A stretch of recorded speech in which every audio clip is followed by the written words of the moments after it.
reality. I'm Charlie Bosco, and this week I'm being joined by the most successful rider in superbike history, Carl Fogarty.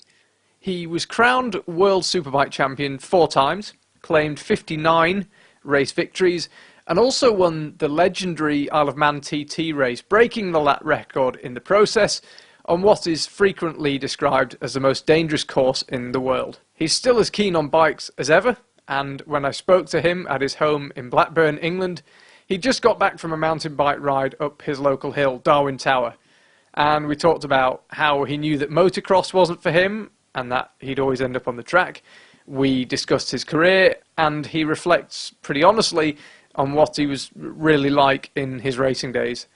You'll also hear about when his career ended involuntarily after a huge crash in Australia, and what the whole experience of going on and winning British TV show I'm a Celebrity, Get Me Out of Here was like.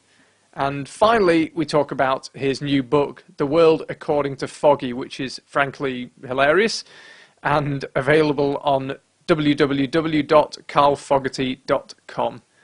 We do have a very special copy of the book to give away, so keep listening right until the end of the show to find out how to win it. So, enough of me. Here is a down-to-earth superstar reflecting with honesty and humour on his extraordinary life in racing. Carl, welcome to the podcast. Thank you for your time. Pleasure. I know I've just dragged you back from your ride up Darwin Tower. Yeah, I'm not the freshest I've been, but yeah, we'll give it a go. And I want to take you back right to the start of your riding career. And it seemed like when you started out in bikes, it was just for fun, no competition. I think when I started, I was doing schoolboy motocross, and I think it's something I wanted to do. I didn't consider myself as somebody who's going to be a top motocross rider. Really, it was just a stopgap before I got old enough to go road racing. Really, so it was fun when I was doing motocross. Really, I just wanted to. Maybe I knew I wasn't good enough, to win at that level or win at motocross. Really, so I just seemed to be happy getting the trophy. Really, I had a bit of fun, maybe top 8, something like that, which was just totally different than the person I was when I went road racing. As soon as I went road racing, I wanted to win that first race. That was my mentality, and it's funny how I look back and wonder why I wasn't like that at schoolboy motocross. Really, won a few races, but never seemed to be that determined, focused on winning. Maybe because I knew I wasn't good enough, really, and obviously at road racing, I always knew that's where I was going to be, because that's what I was brought up around. Because my father used to race, so I always wanted to go road racing, and I couldn't do that until I was 18 back then. So, but to a lot of people listening, myself included, I've ridden a few bikes and stuff, but it's not clear why you'd be better at road racing than motocross. To the casual observer, it's riding a motorbike, either fast or not. What's the difference in terms of technique and skill? It's completely different, really. One's on dirt with knobbly tyres, and the other one's on tarmac with slick tyres. So you couldn't get any more different. But I don't know, really. I mean, yeah, it's all about going as fast as you can around the track, I guess. But I don't know the technique and maybe the muddy. I don't know what it was. I just knew that when I saw guys at motocross beating me, I thought, God, I don't know how to go that fast on one of these things. I don't think I'll ever. I'd be able to do that, and I don't think I wanted to, because like I said, I wasn't that bothered about doing it. It was just something I was doing before I could go old enough to go road racing. But I just somehow believed that I was going to be good at road racing, and I don't really know why. It was just maybe because I was brought up around it as a kid and watching my dad race it. I was just convinced I was going to win races and win world championships at road racing, which seems odd now looking back, and maybe a bit big-headed, cockiness or whatever. I don't know, but that's just how I was, really. Yeah.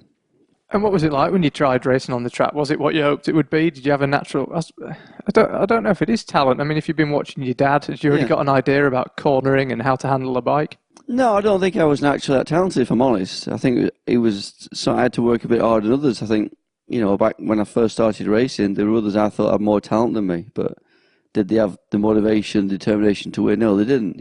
So I had to learn, from others, really. Learn from getting beat off other people. Learn... how to change my style, whether entering a corner, mid-corner, or on the way out of a corner. But yeah, I had the self-belief and determination and abundance, I think, whereas others were more naturally talented, but didn't have that determination I had to go faster 25 laps to win a race, you know. And what was the determination? Was it to just be the best you could be, or was it about winning? Yeah, just winning.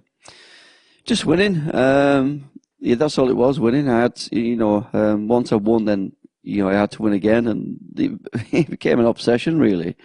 I guess it isolated me from others in a lot of ways, even family a little bit as well. Sometimes it's become difficult to live with because, you just, once you've won, then you think about the next race and wanting to win that, and not really enjoying what I was doing in between or at the time, which I've kind of said sometimes I regret that now, but people say, well, you shouldn't really, that's just how you were, that's how you was, and that's how you had to be to win. But it was hard work, not particularly enjoying doing what I was doing unless I was winning. And even then, I was still not enjoying it, really. After that 5 minutes on the rostrum, listening to the national anthem, and that's it. Then straight away you think about the next race. So I wasn't an easy person to be around, I guess, back then.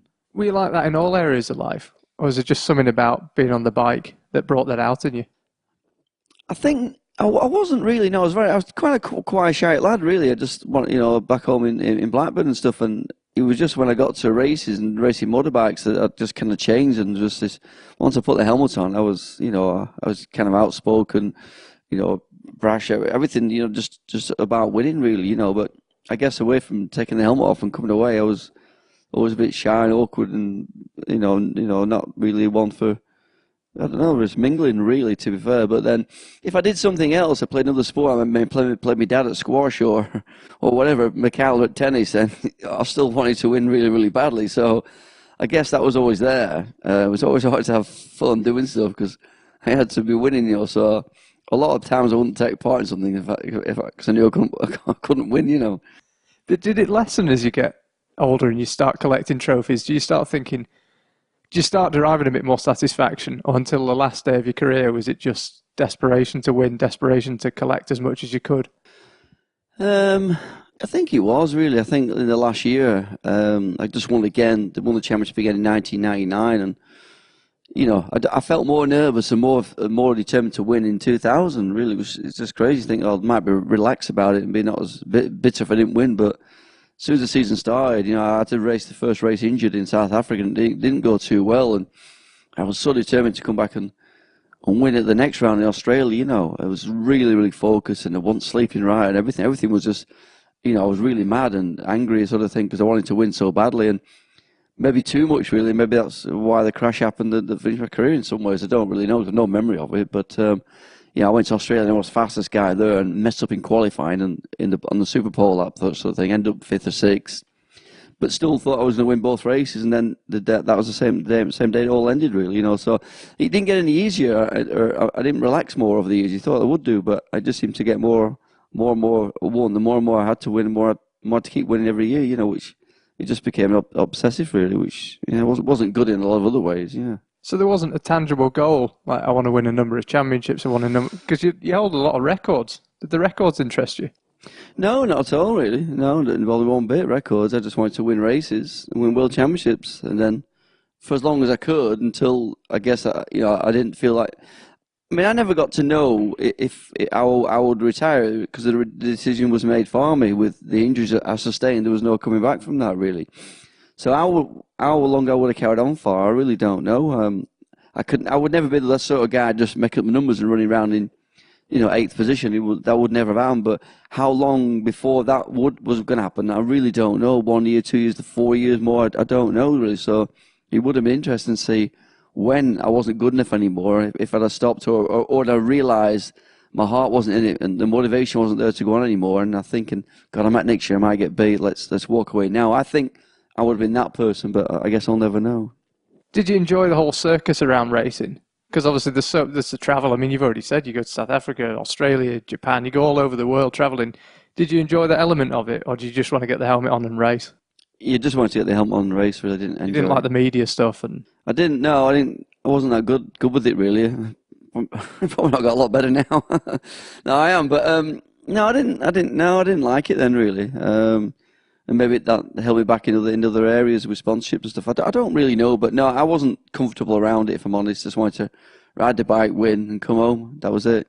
Travelling was a pain in the backside. I hated it, to be honest. And I've heard you talking elsewhere about your character in your racing days. And I think by your own admission, you maybe weren't the easiest guy in the paddock at times.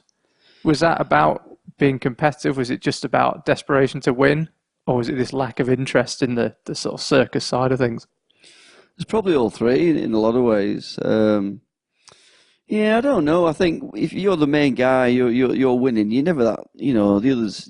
I don't think you're ever that popular anyway with your people around you. Certainly, I wasn't, because I didn't mate around with. I wasn't there to make friends with anybody, And I just seemed to make enemies really of the guys who got close to me. I guess the rivals that the Americans generally, there was some big name Americans were always my main rivals, but it was just about winning and moving on really. But yeah, it's just sad that I enjoy it now more. Obviously, I'm not racing more, but I love motorbikes. I love being involved in motorbikes. I love riding motorbikes. But back then, I didn't really. I just love winning races, and that was it really. I didn't even particularly riding bikes, to be honest. If you could have your time again, would you do it differently? Or do you think that was the way that you won so much? You know what? I don't think I would do it differently, no. I think because of what I achieved, I think it's just a tough question to answer, really. But I'd have to say no, because if I did it differently, then I might not have had the success that I did, I guess I wish I'd have enjoyed it a bit more, really. And, there's always things you wish you'd not done. I shouldn't have broke up a winning team when I was winning world championships with Ducati. I should, if I went back again, and I probably would have kept that team together, and for sure would have won the championship in 96, 97 without any question at all in my mind. What if I'd stayed with the same team instead of breaking it up and going off to Honda, and it just didn't work out right, and then coming back and it had all changed. So I think you make mistakes in life. People say, you shouldn't have no regrets, but I think that's a lot of bollocks in some ways. I think people are afraid to sometimes admit they made mistakes, and I made a mistake. I broke up a winning team, and it's something I shouldn't have done. You won't see probably Jonathan Ray doing that now, or Michael Lewin back in my day and stuff. So, yeah, I shouldn't have done that. What were your reasons at the time? I think money was one of them, again, which is not like me at all, really. I think I got offered more money to go to Honda. Not a lot more, really, to be honest. But I knew all the team really, really well. It was all based in Britain. It was my old team from the Honda Britain days when I won the TT and stuff in 1990. So that was I think it'd be a lot good. You got a company car, you got all sorts of dirt bikes given. There were lots of add-ons which I felt really, really wanted. But when I went there, it just wasn't like that. Really, it never felt at any one particular time like my team. I was number one. I always felt number one at Ducati.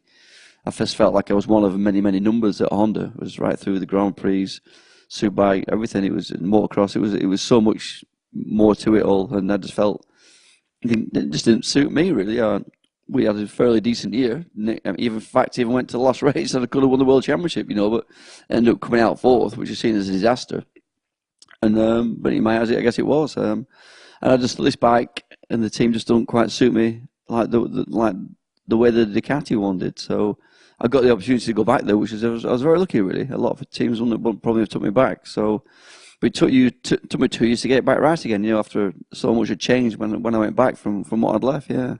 Can you put your finger on what's the difference, I guess, culturally or institutionally, between a team that's succeeding and a team that's not? Oh God. It's getting the bike to, it's the three things really: rider, team, and bike. If one of those three things is missing, then you ain't going to win anything, no matter how good you are. That's been proven throughout the years. So I was riding well, and maybe I wasn't, I didn't give 100% motivation in getting the best out of the bike and getting the team to change the bike. Maybe the team didn't help me as much as they should have done. And the bike, the way it was anyway, it was just designed, built differently for my kind of style of riding, with the lean angle I carried and the corner speed that I carried. No one could match that. It wasn't really meant for that. So the whole three wasn't just quite working right, really. I'm not, which one wasn't working the most. I don't know. I would probably say the bike, really. I think it was too much to change the bike, or try and change it to the way I rode, really. So at the end of the day, I went back to the bike that could allow me to ride with my style, my strength as a style, as riding style around through the middle of the corner, And can you put your finger on, talking about the rider out of those three, can you put your finger on what was the difference between you at your best and not at your best? mentally or preparation wise? What did you need to be at your I best? think mentally when you're not, there's a couple of times I went a bit wayward in my head a little bit, lost a bit of motivation. Around 1998, I'd gone a little bit, to be honest. 97, I was riding really, really hard, but the bike wasn't right, and I wasn't, we couldn't get it right, and I was leading championship for most of the year. But I just rode with my heart like you wouldn't believe, and then I crashed too many times at the end. But in 1998, I felt at sometimes I went a bit wayward in my head and just thought, I've had enough of this now. I've just kind of lost it, and I ended up winning the world championship that year. And it wasn't until I got a bit of a kick up the backside from my team manager at the time, David Todotz, who was very good at motivating his riders and getting the best out of them. That I think it just came at the right time, really. But if I I'm going to lose interest, it's going to be it's a mental thing. It's never a physical thing, really. I wasn't an issue. It was always mentally trying to find the motivation to go out and do it again and do it again and do it again. And I think that did go a little bit in 98, even though I went on to win the championship still. And that was in 99, I was back again. I was back to the strongest I've been. I really was as fit as I've been. And I dominated the year from start to finish, to be honest, really. Because my head was right again. It was back where it should have been, back where it was in 1995, that sort of thing. What was the best mindset for you? Because last week I was chatting to Derek Warwick and he was saying the best thing for him was to just be absolutely 100% focused. But then you've got people like in F1, Lewis Hamilton, who seems to be at his best when he just balls up and jumps in the car without another thought. What was your prime mental state? I think really when you know when you know you're the best and you know everything's right in the team and the bike, it's when it's not. That's when you need the mental strength and determination to get it right. And maybe I didn't have that a little bit in 1998. That's like I was just saying. But when you know you're the best and you know you can't be beaten, then that's the best state to be in. Obviously, and when I had that, the only thing I had in my last championship win of the year, 1999. I just didn't believe I had any competition. I really didn't. The only competition I had was getting the right rear tyre for the bike come Sunday afternoon. If we did that, then I won the races. If we didn't do that, then I had a fight in my hands, with myself and the bike to get it over in what, 4th, 2nd place, 5th, whatever that might be. So, because I always knew that there's nobody else could match the corner speed and the lean angle I carry. You can't do that. So, the fastest way around the track is to go around the corners faster than everybody else, and I did that. But if we didn't have the bike set up, then it was a fight for me, mentally. But I always believed that I was the best, and all I had to do was get the best out of the bike. And the faster the bike over the years, the harder it became to find rear tires that would last 25 laps and that kind of thing for my lean angle sort of thing. And you mentioned it earlier. Your career got ended against your will, if you like, and you did your shoulder. Can you tell us what it was like when you got your prognosis and you realised that it was over? You know what? It was funny because it didn't seem to bother me. It was almost like a relief in some ways. The crash happened and I don't remember too much about it. I woke up in hospital sort of thing. And I think I knew very early on that year that was it. I don't know why I knew that. And maybe I was told earlier, and I can't remember now. But I just even before I'd announced my retirement in September, I kind of knew. And then obviously the specialist I'd seen down in Oxford said, look, you made a mess of this, and you'll get 75, maybe 80% strength movement back in that shoulder, which is exactly what I've got to this day. For anything else in life, it's fine.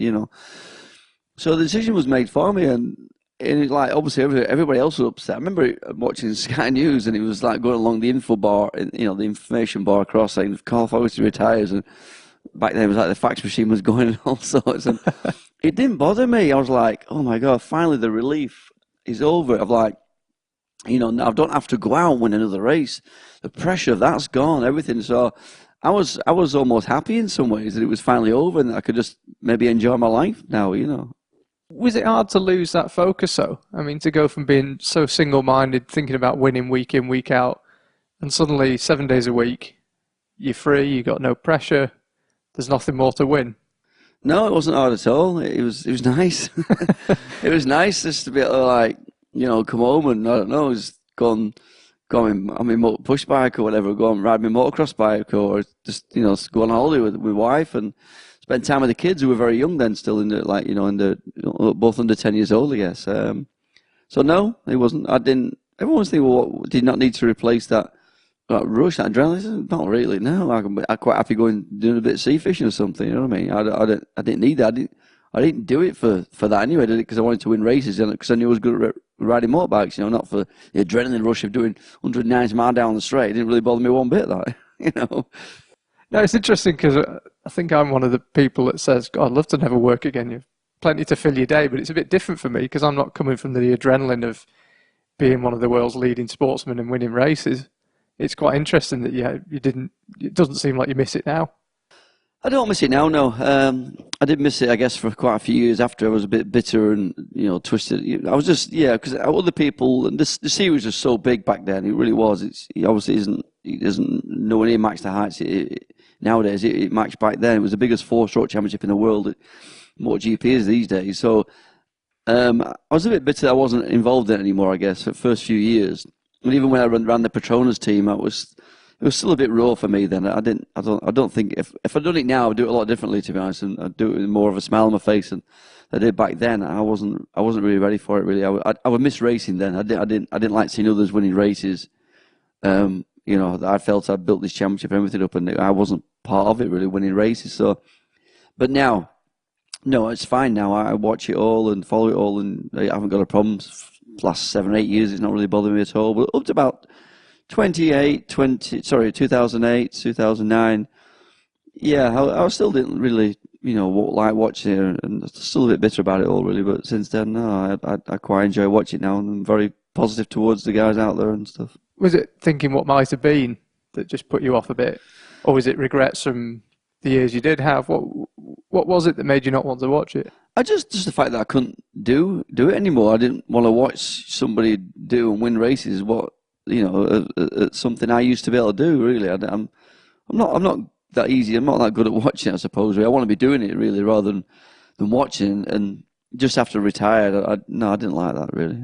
It just because I wanted to be out there winning races and felt that that had been taken away, I suppose. So it hurt to me a bit like I guess a boxer has to stop fighting or a footballer stops playing football, and I guess everyone deals with it differently. Some you kind of go off the rails with it. Obviously, I didn't do that, but it was just my way of dealing with it was just switch off the TV and cancel the newspapers, on my sport, and that was the way I kind of dealt with it. Really, to be honest, I went off doing other things, I guess. Do you think about it much now, your racing career?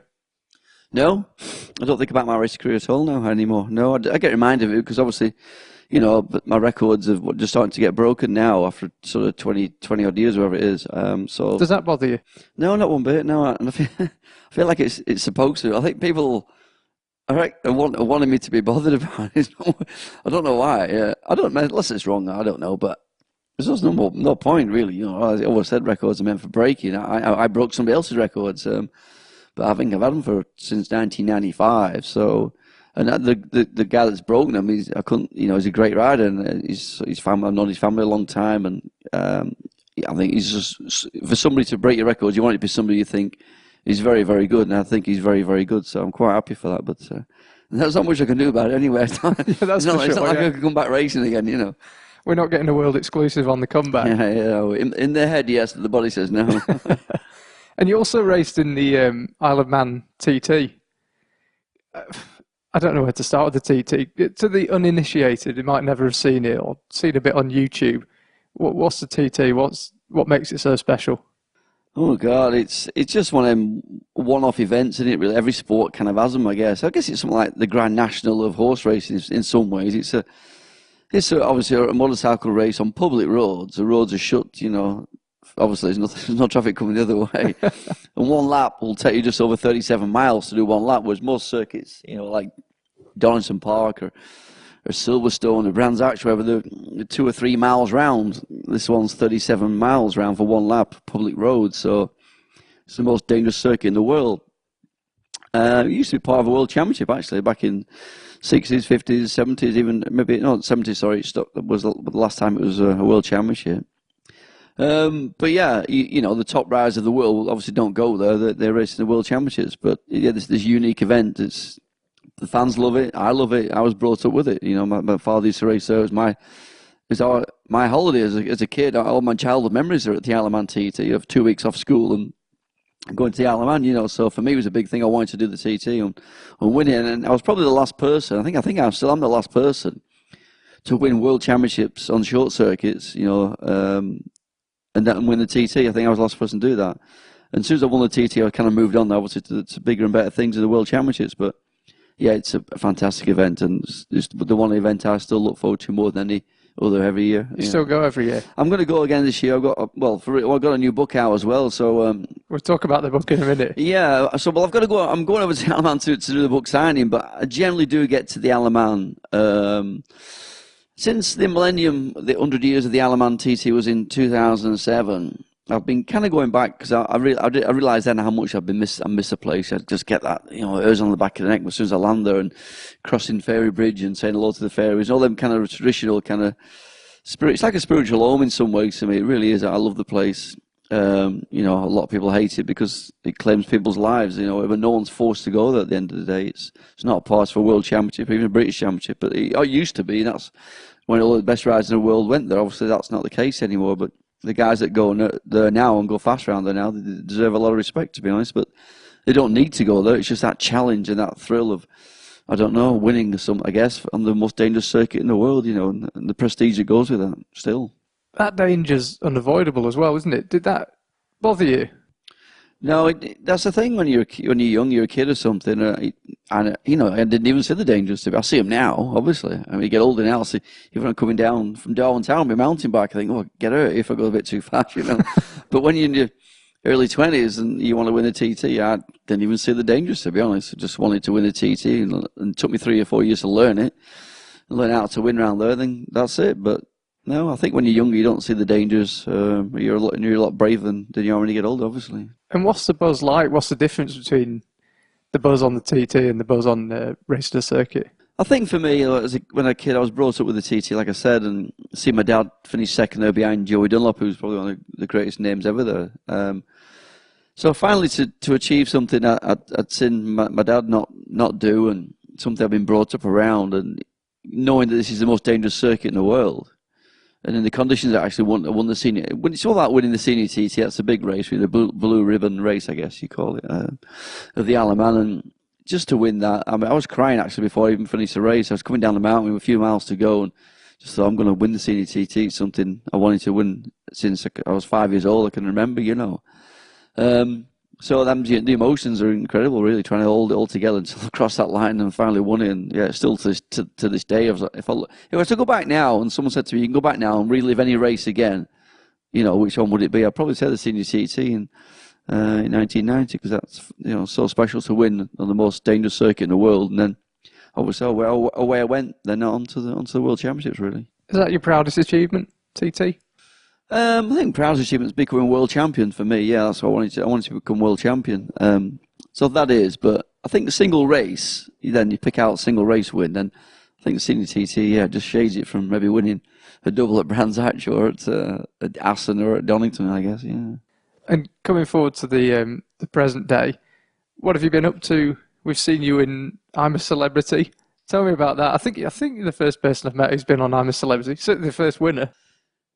Well, that was an experience and a half, yeah, unbelievable. Where do you start with that one? It's just the right roller coaster of emotions, for sure. That does mess with your head. That's just unbelievable. To do I got asked to do the show originally about 15, 16 years ago. Obviously, I didn't do it then. I did watch it over the years. I don't really watch much TV, that kind of TV, but I did like the concept of that one, like almost like camping out in the woods in some ways, you know, a bit of fishing or whatever. But obviously, there's no fishing involved. But I kind of like the idea of it. When they came back 3 years ago, it's still a massive decision for me to say yes. It really was. But I did, because you're down there. What, 2 weeks? You what more? I think you go out there a week or so before it starts. You kind of under house arrest, really. You know, you got to kept away from other celebrities. No idea who you're going in there with. And I'll go in there to see if I can cope with food, with the boredom, with other people, which I didn't think I'd like, other so-called celebrities. But yeah, I coped with all three really, really well.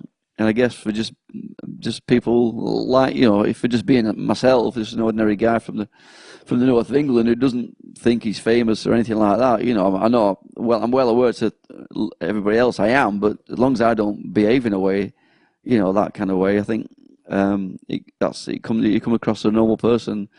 I thought I'd be the first one out, and you go through the whole process of it all, and spend 3 weeks, I think, and 3 days in the jungle, and come out the king of the jungle. Yeah, it's still to this day, I can't believe that actually happened, to be honest. Were you really motivated to win it?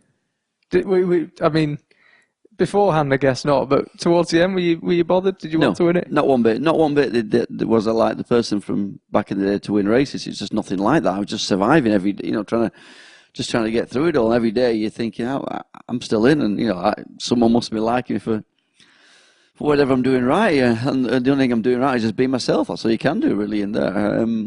Yeah, but no, even when it got to the final, I thought, oh my God, I'm come third. I was shocked, and then it got to last year. I thought, oh my God, I've come second.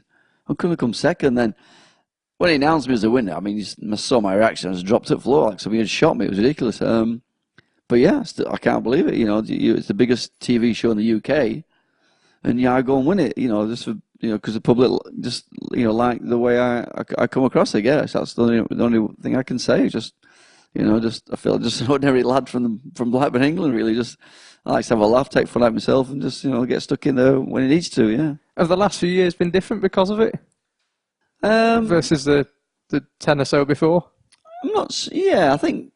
I don't really know if they've been different. I think, it's opened doors that I guess probably wouldn't have opened if I'd have gone on and won the show. But, I probably said no to most of the stuff, really. I didn't go in there because I wanted a job in TV or radio or anything like that. There was a lot of people do to reinvent their career again. They go into the jungle sort of thing. But, I'm not going to race motorbikes again. So, no, obviously I've had the opportunity to do lots of things since then, which I can pick and choose what I want to do and what I don't want to do, because I don't need to do anything if I don't want. But it was an amazing experience, just one of the best things I've ever done. And yeah, I'm still king of the jungle as well. I've got 3 queens now.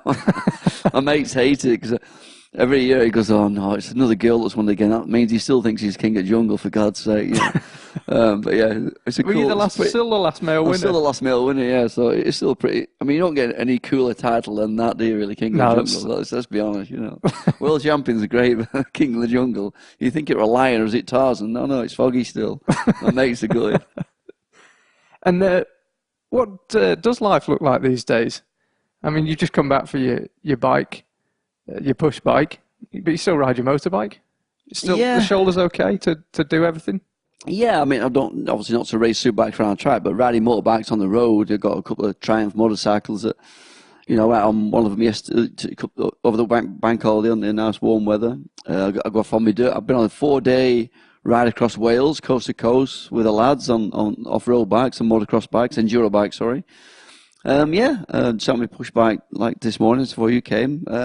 But yeah, so I love riding bikes. I ride bikes more now than I've ever done probably in my life, yeah. Even new disciplines. I've started, I bought a trials bike recently. And I never thought I'd get a trials bike ever in my life, I always did some big time back in the day. And now I'm thinking how much fun they are. It's great. I mean, the lads are riding them. It's so much fun. And even flat track bikes and things like that. So I just love riding motorbikes. And, what is it about bikes? Just gives me that buzz, really, riding mainly off-road, to be honest, just with the lads. And yeah, it's just love doing it, yeah. So, funny thing is, if I someone said to me like 20, 30 years ago, you were still riding motocross bikes at 52, I'd think, yeah, right, you need locking up, But here we are, and the body's not too happy about it. It complains a bit, and knee gives a bit of trouble, and aches and pains everywhere else, but, I'll keep going as long as I can. And another big project's been the book. Did that come off the back of the jungle? No, it didn't really. Well, no, not really, because if it had been off back at jungle, it should have been straight away, really, I suppose, if that was the case. But that was 3 years ago, so 3 years on. And yeah, last year I got approached to do the book by a headline, the publishers, and so I think there's quite a big audience out there still interested to hear what you got to say. And I just said, well, what am I going to talk about? And so we have a kind of a title for the book already, and they said that, I thought, what is it? And it went, The World According to Foggy. And I thought, oh, well, I kind of like that. Yeah, that's good. So it just meant I could just give my opinions on everything in life, really, as well as just tell people what I've been up to.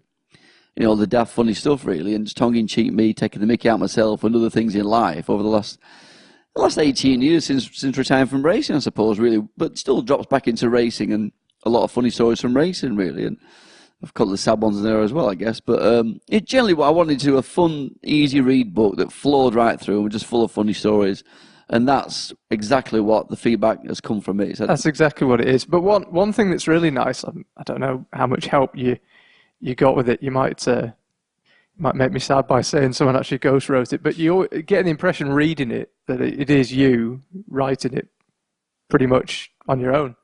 Well, yeah, I mean, that's probably because I've done it with Neil, who's a kind of a friend. He's been my manager for 20 years. I've known him for 25, 30 years. He's been there throughout most of the stories in the book. He's been there as well, so he knows me and my personality, really, really well, better than anybody, to be fair. So he knows how to write it, and like it's me that's writing it. I mean, when we sat down with tapes, recording stuff, going through it all last September, October when he came over from Australia.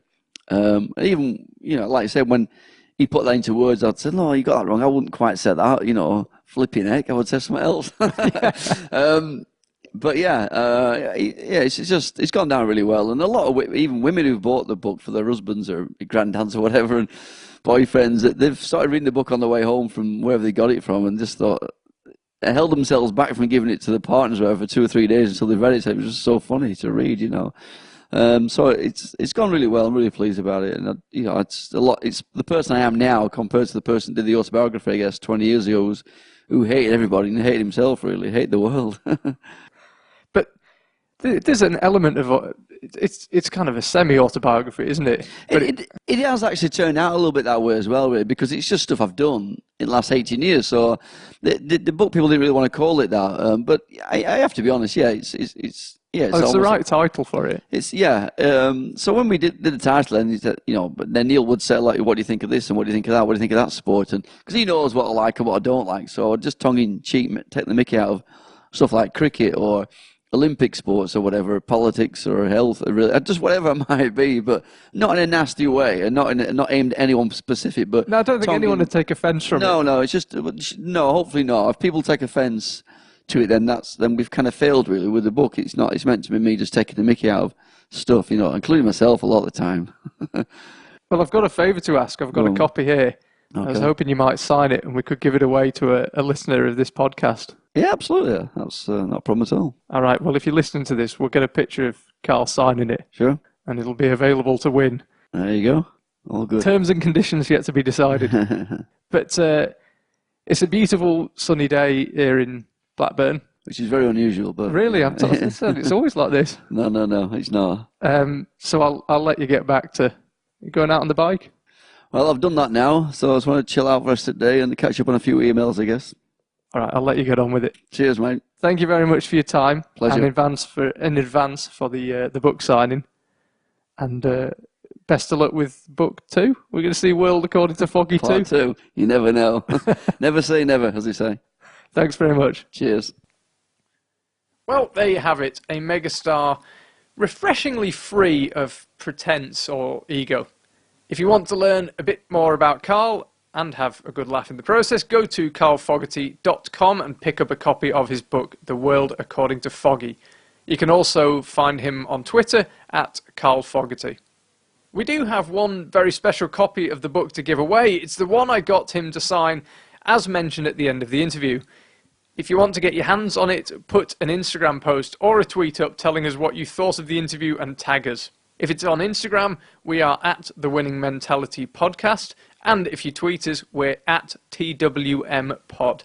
Just to repeat that, tag us either on Instagram at The Winning Mentality Podcast or on Twitter at TWM Pod.